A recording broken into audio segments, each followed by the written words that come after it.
I literally didn't get any sleep last night. I mean it. I just stayed up all night. And the reason was we had a ceasefire and Iran had to stop.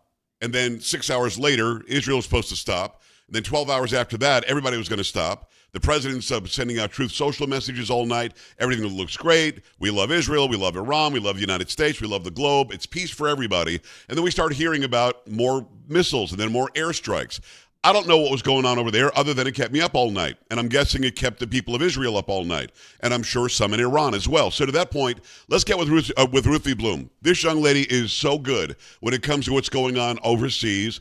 And you always tell us exactly the straight skinny. We always get the truth from you, Ruthie. And we appreciate you coming back on. How you doing? This is Unshaken and Unafraid with Joe Pags. Well, I'm doing very well with a caveat. Okay. Now, you were up all night, and I was also up all night because, as you pointed out, after President Trump truth socialed Yes. various posts. After that, I have my phone set on alarms for Israel. I'm in New York right now. I'm scheduled to return next week. But my kids were all in bomb shelters, and all night I was getting alerts on my phone that where my kids was being bombarded by missiles. And then we saw 4 people were actually killed in a missile that struck an 8-story or 7-story building in Haifa in northern Israel. And Trump got angry at Israel. He cursed and said, don't drop any more bombs and stop what you're doing. Now, I'll tell you 2 things. I didn't like his tone, of course not, but I'll say this. He's not really aware of the fact that when you tell Islamists a ceasefire is going into effect at X hour, what they do is they proceed to fire as many missiles as they can. We saw that repeatedly with Hamas in Gaza over the years. We've seen it with Hezbollah in Lebanon. So it was no surprise to Israelis that the minute the ceasefire was announced, Iran would start bombarding Israel with as many missiles as it could. We understood that. Now we understood that, and that's why the Home Front Command said, okay, now that there's a ceasefire announced, everybody stay near their bomb shelters. Okay, we understand that. I'm not sure that Trump really got that. And so when Israel then struck, he got angry because he said, what are you doing? We have to have a ceasefire and peace. So I think that was the source of his anger. Now, there's another. I agree with you, but I want to stop you because that's for a little bit later. I'm glad that you said all that because I've already talked to the people watching my show and listening about what President Trump said. They don't know what the F they're doing or whatever he said. And we saw the anger and the frustration, but I think you're right. I think that he's not living there. He doesn't understand sort of the way the rules go from the surrounding countries. But before we even get there, talk to me about when you heard the announcement of the ceasefire. When President Trump announced it, and then later it turned out, we found out he was supposed to hold it for a little while longer, but he announced it anyway. He must have been excited. He puts it out there. He says Iran has a ceasefire in 6 hours.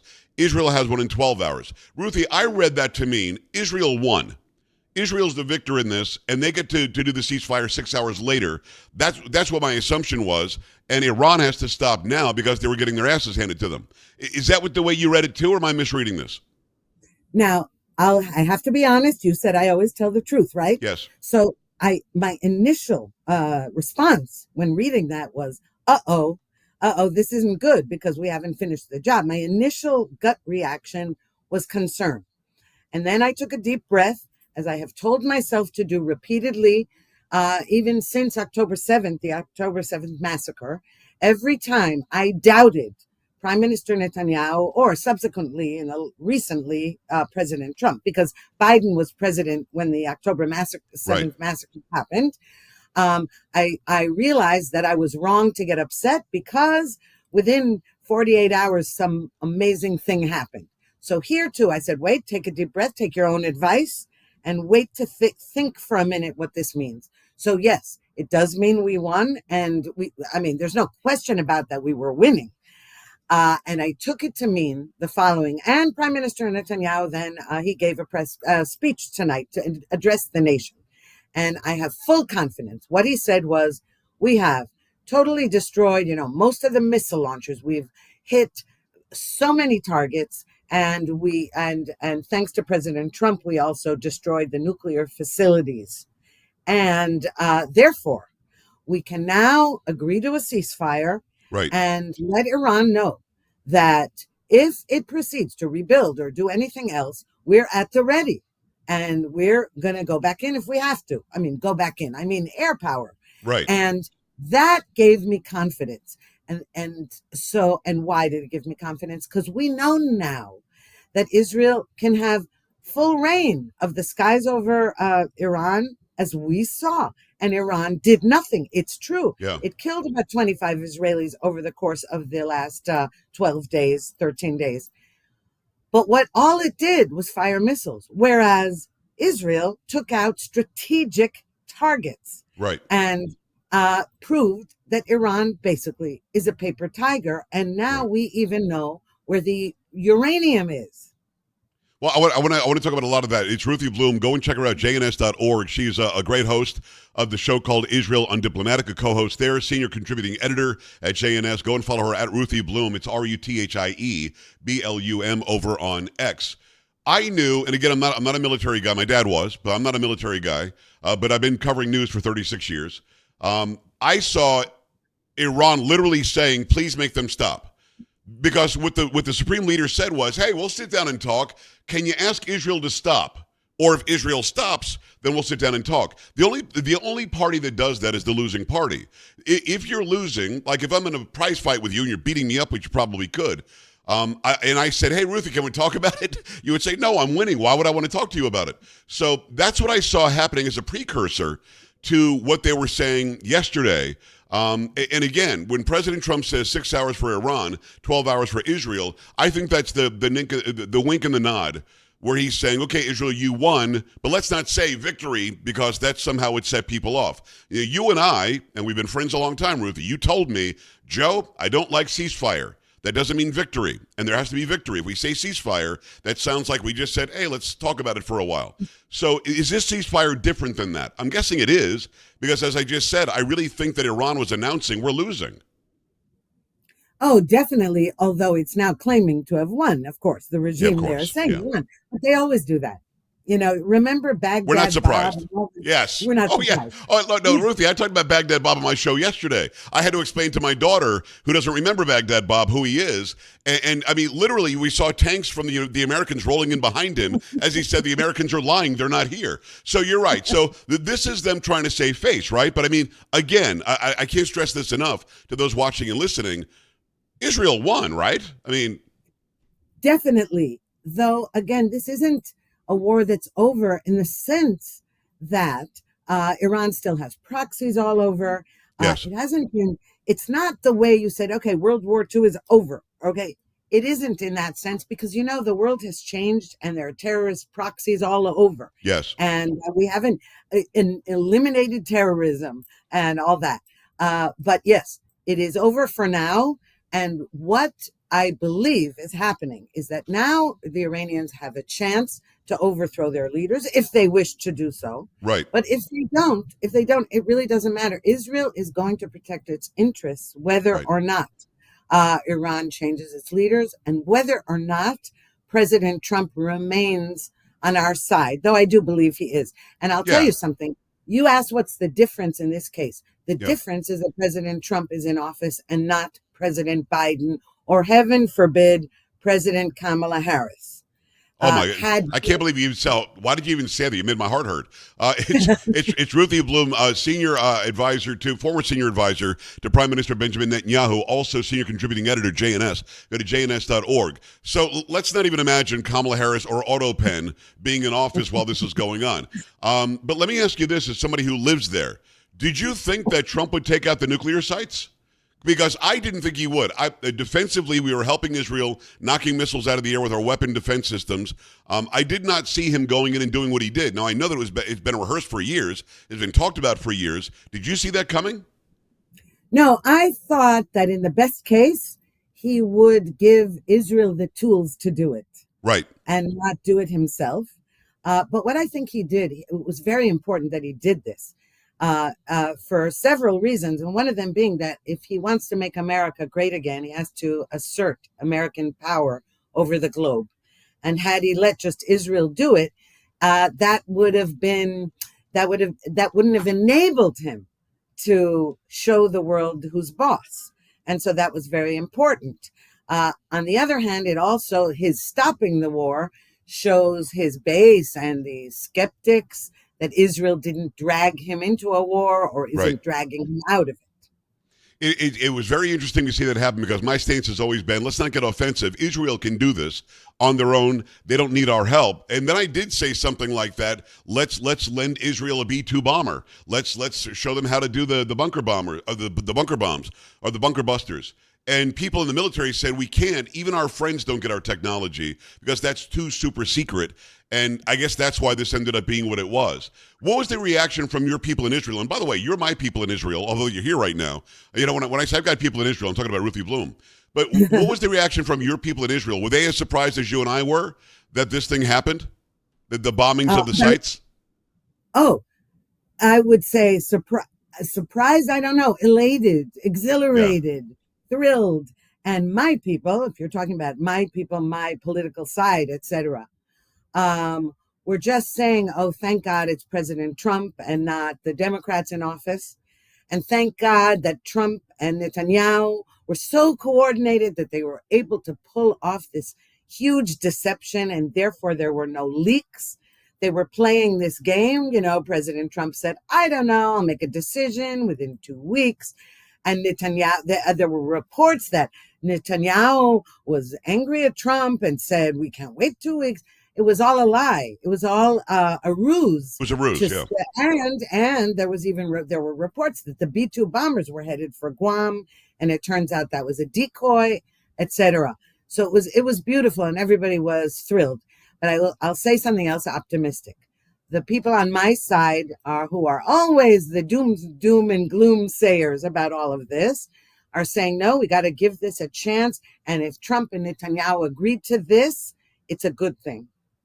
Well, I think that's awesome, and I think there was a lot of acting that was going on. And you're right. Not only were there reports about the B-2s heading the other way, they actually sent some to Guam just to throw the entire globe off. The way that they did this with precision and how that brought Iran to its knees after Israel already had air superiority. I mean, that was. I'm not going to say it was easy. Nothing's easy in war, but it was, I think, way less than I thought it could have been.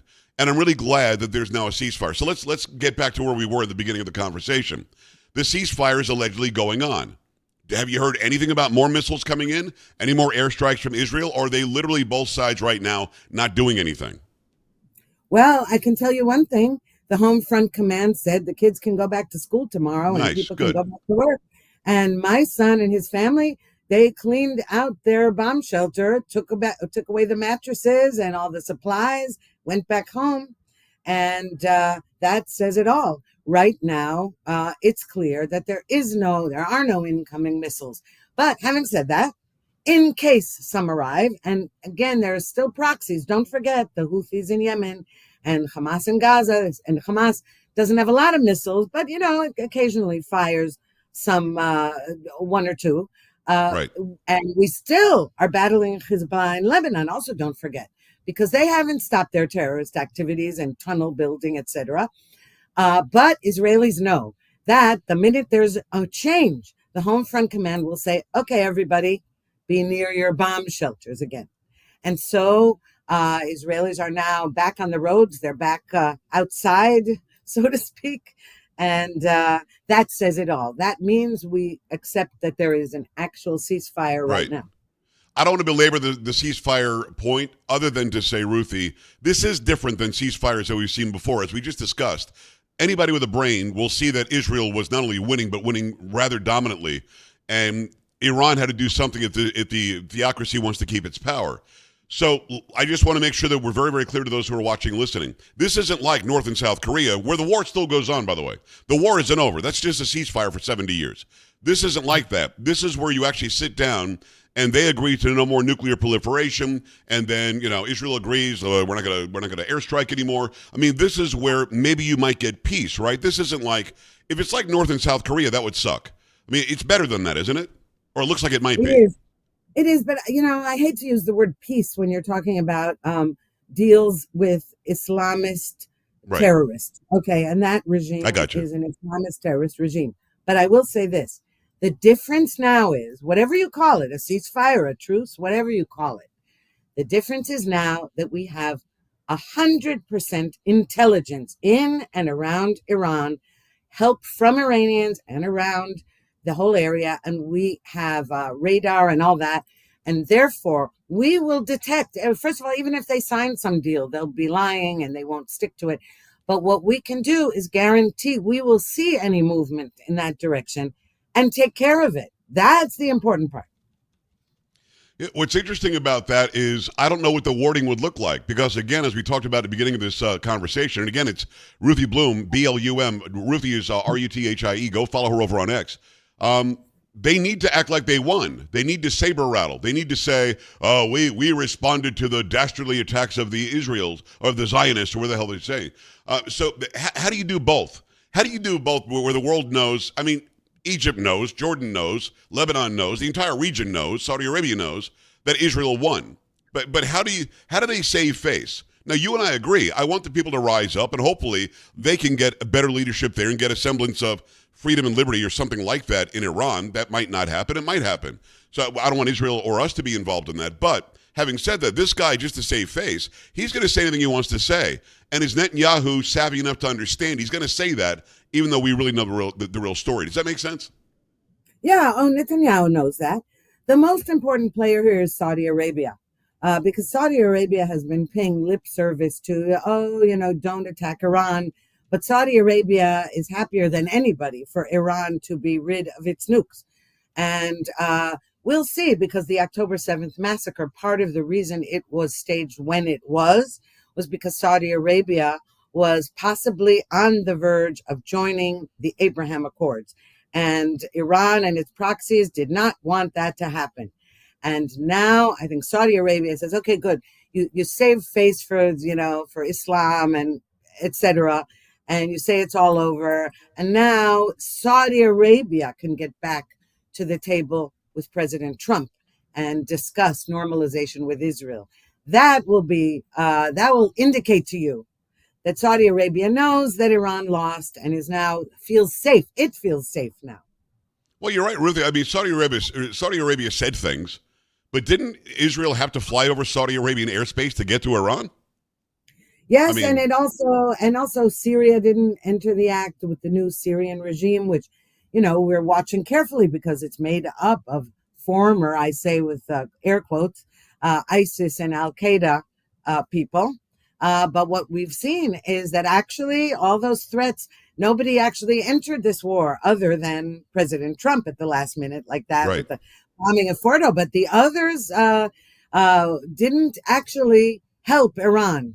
So Right. that also tells you. Well, that says a lot. And Ruthie, correct me if I'm wrong. We might have talked about this before. Might have been a report that I heard elsewhere when October 7th happened.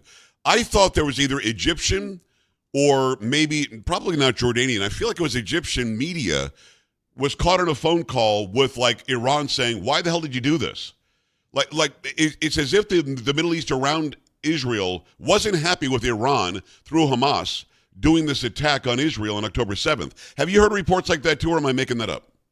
Yes, no, I haven't heard that specific report, but you're absolutely right. You have to understand that the Arab states that are not in Iranian axis, the Arab states that are anti-Muslim Brotherhood and anti-Iran, were rooting for Israel, even though they couldn't say it outright, because first of all, they always have to side with the strong horse, and they can't appear to their brethren in the rest of the Arab world as though they're siding with Israel. But they are more afraid. You have to notice that when the world was screaming that Israel was committing genocide in Gaza, the big lie, of course. Did you see any Arab countries say, please, Gazans, come live here and be safe? Oh, no, they said, don't come here. In fact, the king of Jordan came out and said, we're not taking even one. Like he said those words, we will not take even one Palestinian. Although isn't his wife Palestinian? And aren't Palestinians, 60% of them Jordanian? That's what I thought they were. They're second-class citizens, if not third, in Jordan. Really? And they make up a huge percentage of the population, but they don't receive actual citizenship. They have some kind of a level that is below citizenship in Jordan, and the king is afraid of them because they would overthrow him in a second. That's why he doesn't want them, the ones from Gaza, coming in. He's got enough trouble with his own Palestinians, and he treats them very badly, by the way. Well, I mean, to me, that speaks volumes. We don't want you here. In fact, didn't Egypt close the bridge or the way to get into Egypt and stop them from even leaving? Even as Hamas was stealing all the food and stealing all the resources, and the people were starving, still you had Egypt and Jordan saying no. And the reason they say no, and I know that we've talked about this, is because wherever the Palestinians go, trouble seems to follow. That's just, I mean, it seems to be their way of life. It is, and I know it's not politically correct to say it, but there's a reason that Egypt not only blocked them off, I mean, did so very, all of these years, by the way, when Israel was being accused of a siege on Gaza, there's another border with Egypt, and Egypt was flooding tunnels, but was putting up concrete barriers, and the only thing Egypt allowed, because of bakshish at the border, was for concrete to go into Gaza to build more terror tunnels. But nobody was allowed to go into Egypt. Wow. And that's something that needs to be reported. It hasn't been reported, and it needs to be. It's Ruthie Blum. She's a senior contributing editor at JNS, the Jewish News Syndicate. .jns.org is the website, also co-host of Israel Undiplomatic on JNS TV. So how does life continue now? Obviously, you're still going to be on the ready. Obviously, you're still going to be on guard, but you breathed a little bit of a sigh of relief earlier. Your family gets to say the kids can go back to school and so on. Will there be a semblance of normalcy? Is that going to take a while? What's going to happen now? It won't take a while. Israelis have this weird and beautiful characteristic, and that is the second there's quiet, the cafes are filled and everybody's back to worrying about what to cook for dinner. I'm serious. Wow. Okay. That's cool. It's actually kind of funny. And I'll tell you something. There was a meme on Facebook that is so perfect for Israelis. It was in Hebrew, and it said, "My husband asked me if I think it's safe to send the kids to school tomorrow. And I said to him, if Khamenei himself is the substitute teacher, they're going." I love it. That's awesome. It's Ruthie Blum. Make sure you go follow her over on X. It's at Ruthie Blum. You know, Ruthie, we haven't talked about Gaza for a while. What the hell's going on in Gaza? I mean, Hamas is all but decimated. As you said, every once in a while, they'll lob a missile over to Israel. Where is that conflict? Where is that geography? I mean, I'm guessing it's in ruins. And is there any sort of end in sight for that one? I mean, is that the next thing that's got to be taken care of? Yes, well, we're still fighting in Gaza. In fact, soldiers are still dying in Gaza, Israeli soldiers. But I'll tell you what, Hamas would be completely finished if not for the hostages. It is both sad and also humane that Israel cares about every single hostage, live and dead. Live, of course, but also dead. If not for the hostages, Hamas would be completely finished. Hamas only has the hostages as leverage. And because of Israeli and American humanitarian, conscience and caring about every human life, the IDF is being very, very precise and careful not to cause damage or, cause harm to the hostages on the one hand, and also not to cause Hamas terrorists holding them to execute them when they hear soldiers coming. It's very tricky, but it is all because of the hostages. There are 50 left, 20 or 23, depending on, it's not clear, presumed to be still alive. And so that is all Hamas has left. And I'll tell you something, if we don't take care of them, we are. And apparently Steve Witkoff is back in talks with them, etc. You realize that is a message to the entire terrorist world, that all you got to do is take hostages, and then the West is at a loss. Well, it's not dissimilar to what happens here with Mexico, and I know that I'm changing geographical areas, but Mexican cartels will kidnap Americans, hold them for ransom. If we pay the ransom, they're going to keep on doing it, and that also gives them some sort of protection that we won't just blow them off the map. So it's disgusting what they're doing. So how do you get that thing done? And by the way, who is supporting Hamas right now? Is it still Iran? Because we cut off their money, from what I understand. Iran's busy, fighting a war against you guys and losing. So where are they getting their resources? Well, one of their main bankers, one of their main ATM machines as Qatar.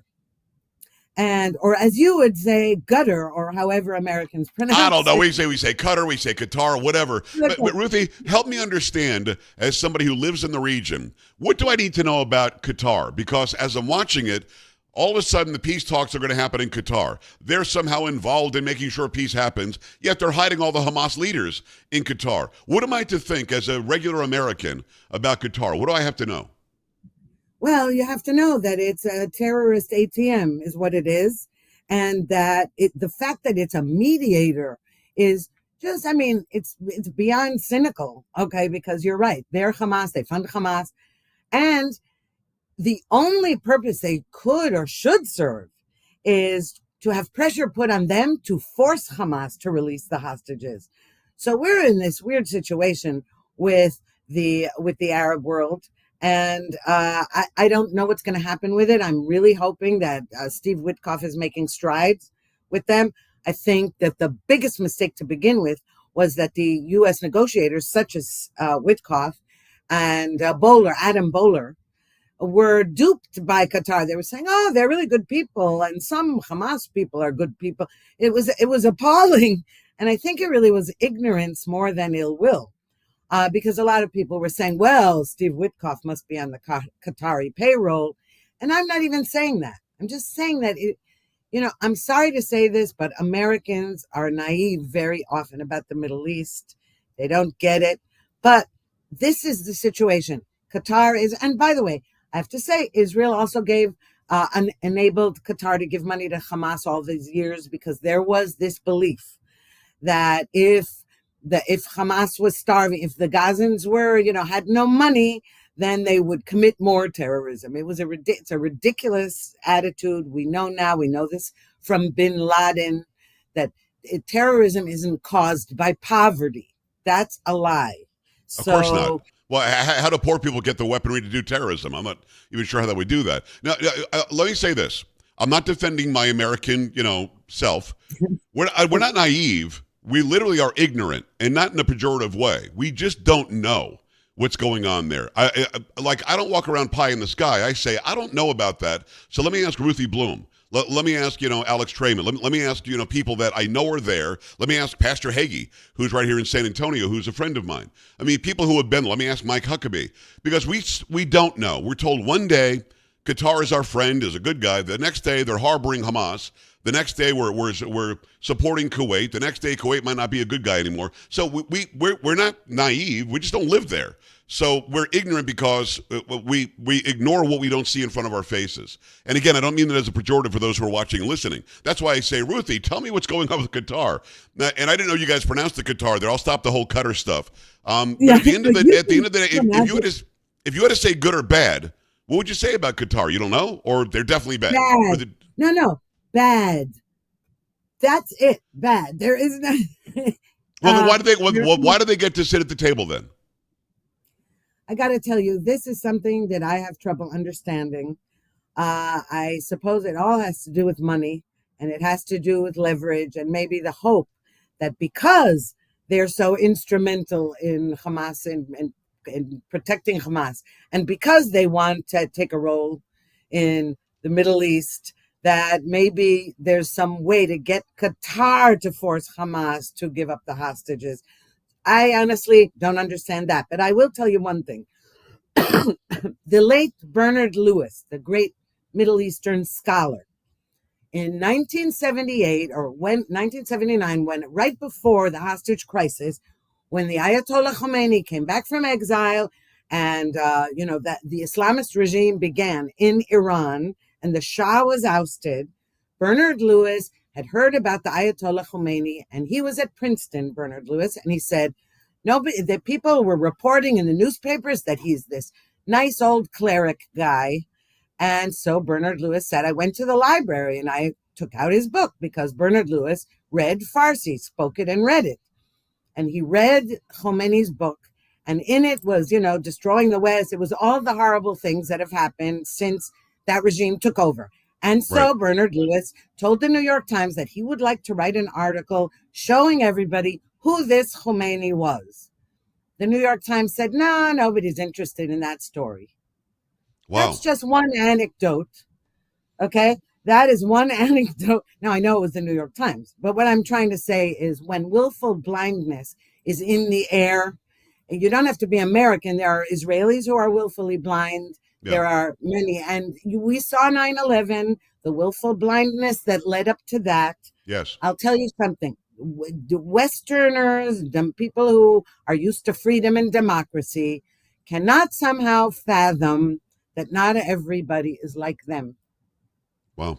No, it's true. I mean, that actually is propagated from the highest levels. I think I've talked to you about this before, but Barack Obama, when he was the president, literally talked about like Fallujah as if it was Charlotte, North Carolina. It's not. He's like, Fallujah, size of Charlotte. No. That's not. It's not a good comparison. They're nothing like us. Geographically, it might be the same square mileage. Doesn't matter. They are very, very different people that will kill you where you stand just because you looked at it in a weird way or the woman didn't dress a certain way. So I think they're false comparisons, and I agree with you wholeheartedly. When it comes to Qatar, you mentioned that they, because of leverage. What leverage do they have on us? Nothing. What leverage do they have on you? Nothing. So I'm not. What is the leverage that they think they have? Well, their money doesn't matter to us. We're the biggest economy on the planet. What does that money do?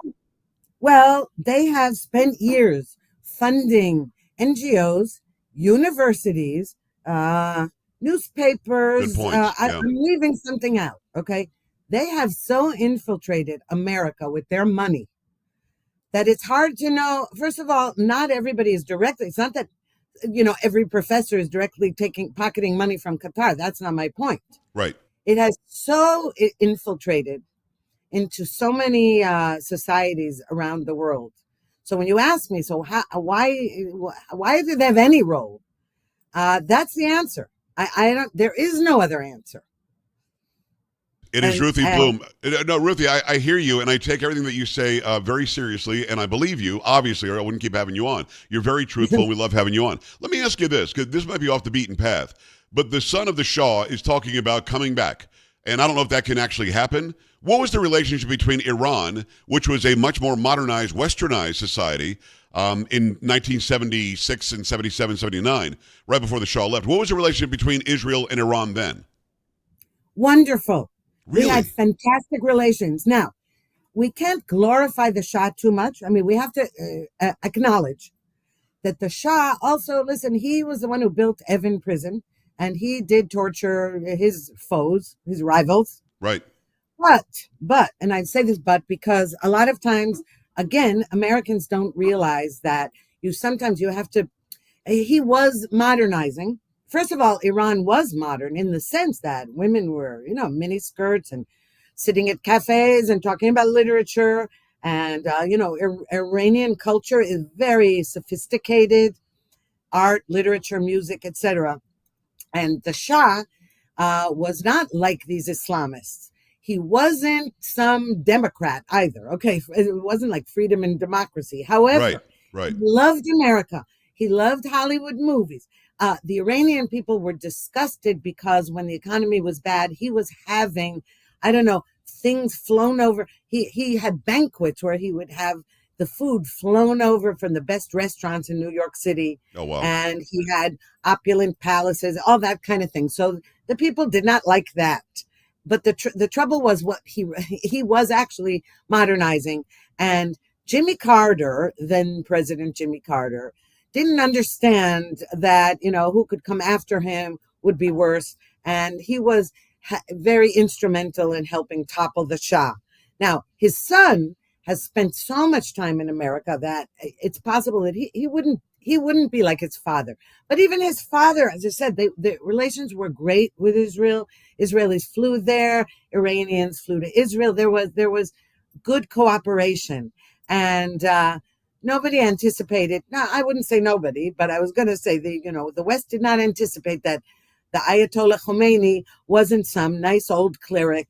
And America saw that when when the U.S. Embassy was taken hostage. And for 444 days, Americans were humiliated and and terrorized. That was where the tire yellow ribbon around the old oak tree came from.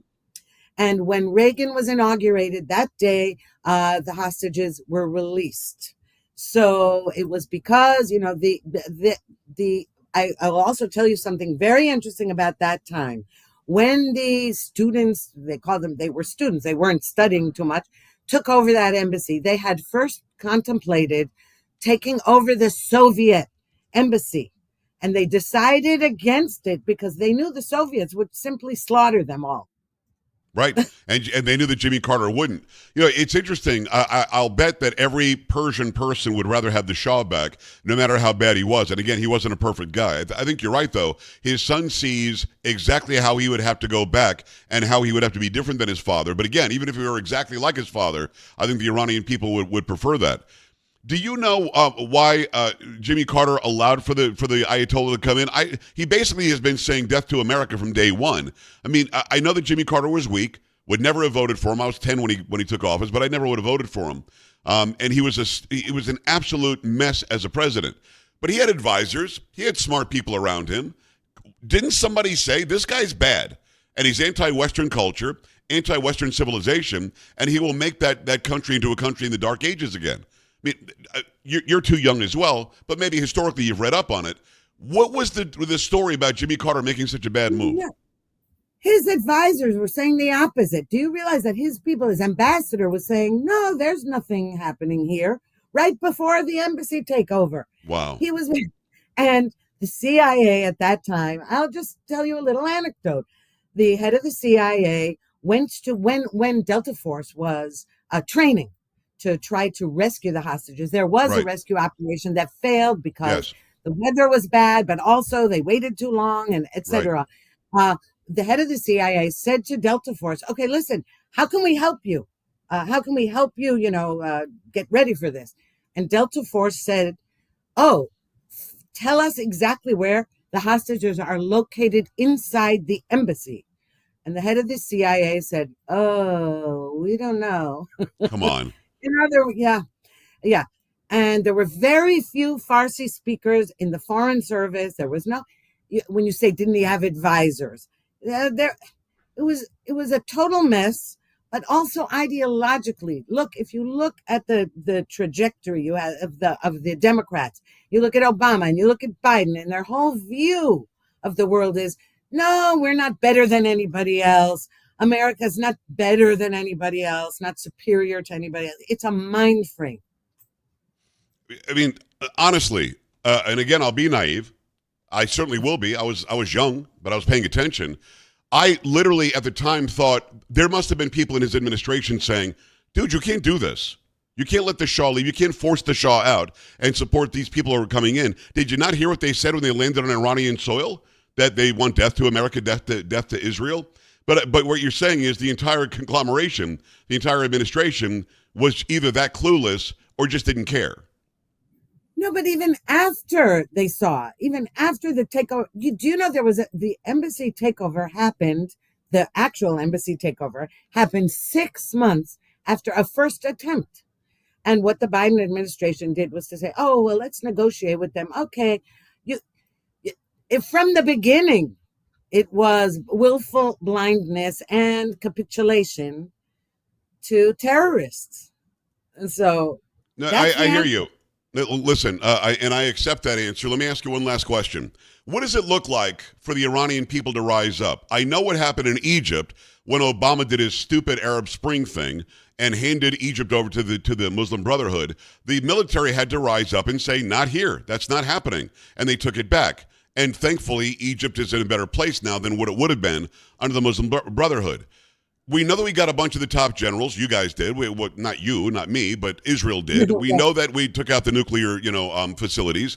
We know that his top-level generals are gone. The nuclear scientists are gone. And this guy is basically waving a white flag without waving a white flag. What do the Iranian people need to rise up and do something? I mean, do you think that you live in that side of the world? Do you think that there are people in the military in Iran that could turn on these people? First of all, I'm sure there are some people in the military who would turn on them. How many they are and how scared, afraid they are or not afraid, I don't know. I'm sure that Israeli intelligence is aware of any single one of them who is. That's one thing.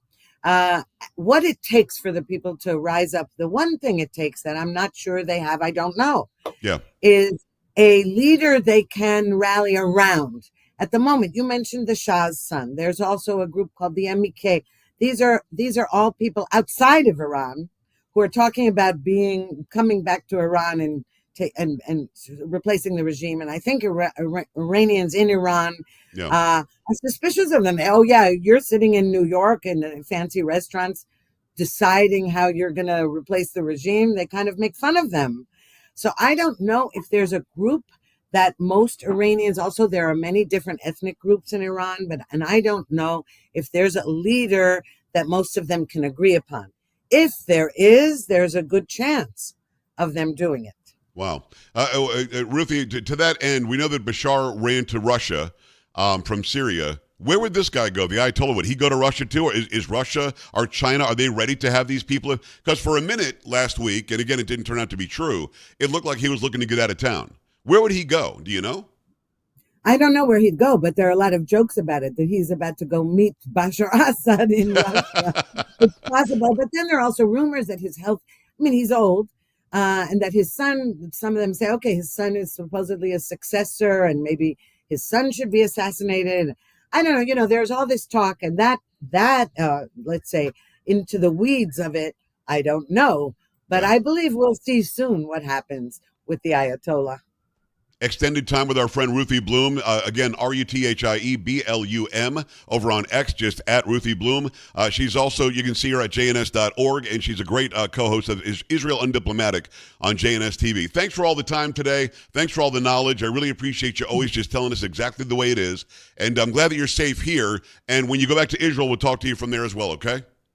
Of course, Joe. Thank you for having me, as always. I always appreciate you. Thank you so much. Stay safe and hope your family stays safe. That's it for Unshaken and Unafraid with Joe Pags. Another episode to drop soon.